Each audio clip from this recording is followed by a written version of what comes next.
अस्सलाम वालेकुम इकराम सर। वालेकुम अस्सलाम इफ़राज़। मुझे आपसे एक छोटा क्वेश्चन पूछना था कि अपने हैदराबाद में बहुत सारे फायर एक्सीडेंट्स हो रहे हैं। जैसे कि आप देख सकते हैं, रिसेंटली एक फायर एक्सीडेंट हुआ और बहुत सारे ऐसे हो रहे हैं जो हम देख ना पा रहे हैं। तो इससे अब बचने के लिए अपन क्या स्टेप्स लें? As a fire and safety trainer आपकी राय क्या है, ये मुझे बताइए। Sure Ifraz, thank you so much. पहले तो माशाल्लाह आपने बहुत अच्छा सवाल किया है, आई अप्रिशिएट दैट। और मैं समझता हूँ आपके सवाल के से जो है बहुत सारे लोगों को इसका फ़ायदा होगा इंशाल्लाह। देखिए, पहले तो जो फायर इंसिडेंट हुआ है या हो रहे हैं, ये बहुत ज़्यादा डेंजर है, क्योंकि इसमें लोग जो है ज़िंदगी जो है और लोगों को हमेशा हमेशा के लिए खो देते हैं, और ये बहुत बड़ा लॉस है। प्रॉपर्टी डैमेज है तो ये रिकवर किया जाएगा, anything can be recovered, but one's life lost never regain back. अभी हम बात करेंगे डायरेक्टली सॉल्यूशन पर।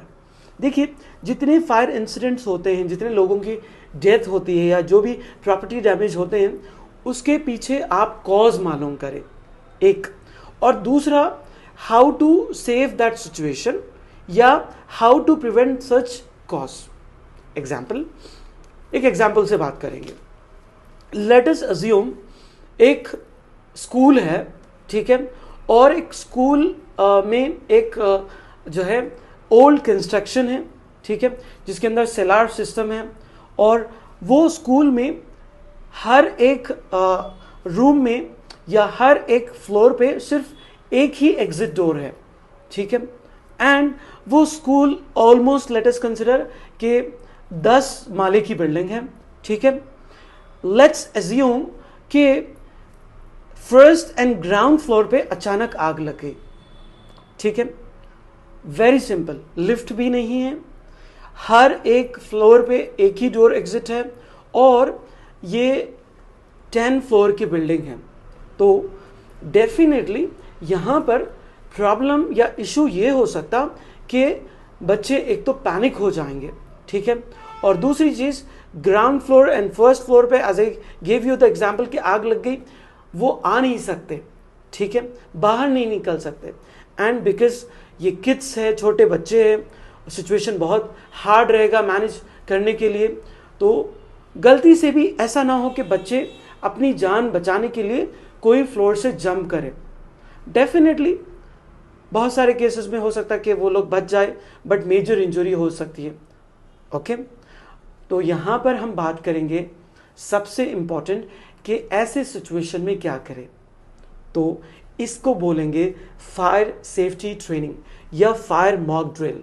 यानी चाहे स्कूल हो, आईटी कंपनी हो, कॉलेज हो, हॉस्पिटल्स हो, फर्नीचर शॉप्स हो या होटल्स हो, ठीक है, हर एक बिल्डिंग, हर एक पर्सन को फायर सेफ्टी ट्रेनिंग देनी चाहिए या लेनी चाहिए। मतलब अगर फायर लग गई, कैसे हैंडल करें, कैसे बाहर आए, कौन से पॉइंट पे रीच आउट हो, किसको कॉल करें, ठीक है। तो इसके लिए एक प्रॉपर ट्रेनिंग होगी। फॉर एग्जाम्पल बहुत सारे आईटी कंपनीज है, मेरे एक्सपीरियंस में आई सल्यूट, आई अप्रिशिएट, वो लोग इतना अपना जो है टाइम एंड इन्वेस्टमेंट करते हैं। हम लोग हैदराबाद सिटी में हैं, तो मेरा 16 इयर्स का एक्सपीरियंस है। वो हर 3 महीने कॉर्पोरेट ट्रेनिंग्स करवाते हैं अपने एम्प्लॉय की सेफ्टी के लिए, मॉक ड्रिल्स कराते हैं कि हमारी हर ट्रेनिंग में एम्प्लॉयज़ के पास आंसर होता है, उनको पता होता है कि मिसाल के तौर पर आग लग गई तो लिफ्ट यूज़ नहीं करना है, असेंबली पॉइंट रीच आउट होना है। फायर के हर प्लेस में 2 डोर्स होते हैं, असेंबली पॉइंट कहाँ पर होता है, फायर अलार्म कहाँ होता है। सेम इसी तरह इन केस अगर वो स्टक हो गए तो कैसे बाहर निकलना है, ठीक है, क्रॉलिंग करना है, कैसे अपने जो है अपने आप को, अपने नोज को जो है कवर करना है ताकि वो स्मोक ना जाए, क्योंकि आग नहीं लगती, पहले स्मोक से एक आदमी कॉन्शियस हो जाता है, ठीक है। अगर मैं शॉर्ट में बात करूं इफराज, तो इट्स वेरी कंपलसरी कि सारे जितने मैंने ऑर्गेनाइजेशन बोले या जितने मैंने मिस कर चुके हैं, ठीक है, सारे individual person, corporates, government, non government officials, schools, colleges, IT companies, सारे इंफ्रास्ट्रक्चर्स इंक्लूडिंग हॉस्पिटल्स, ठीक है, शोरूम्स, इन तमाम लोगों को, ओनर्स को, एम्प्लॉयज़ को फायर की ट्रेनिंग होनी चाहिए, लेनी चाहिए, ठीक है। और तमाम बिल्डिंग्स में वो वहाँ पर फायर फाइटिंग सिस्टम लगाया जाए। ये मॉक ड्रिल्स रेगुलरली होनी चाहिए। लेट अस कंसिडर ये इसके साथ साथ अगर लोग सेफली वहाँ से बच जाते हैं, हम इवैक्यूएट करते हैं, तब उनको फर्स्ट एड कैसे देंगे, CPR कैसे देंगे, इसकी ट्रेनिंग लेनी चाहिए, ठीक है। ये बेसिक है, ठीक है। इसके लिए हर ऑर्गेनाइजेशन आगे बढ़े, आगे आए, ठीक है, और हमको इसके अवेयरनेस प्रोग्राम्स करने चाहिए, ठीक है। कोई इंसिडेंट होता है, न्यूज़ में हाईलाइट होता है, फिर 2 दिन या 3 दिन या 1 वीक के बाद हम भूल जाते हैं, ऐसा नहीं होना चाहिए। बट वो जो पर्सन है, वो जो फैमिली है, उनके लिए परमानेंट लॉस है, ठीक है। और ये आपको तभी रियलाइज होता है अगर वो आपका कोई फ्रेंड हो, फैमिली हो, कोलीग हो, यू रियलाइज।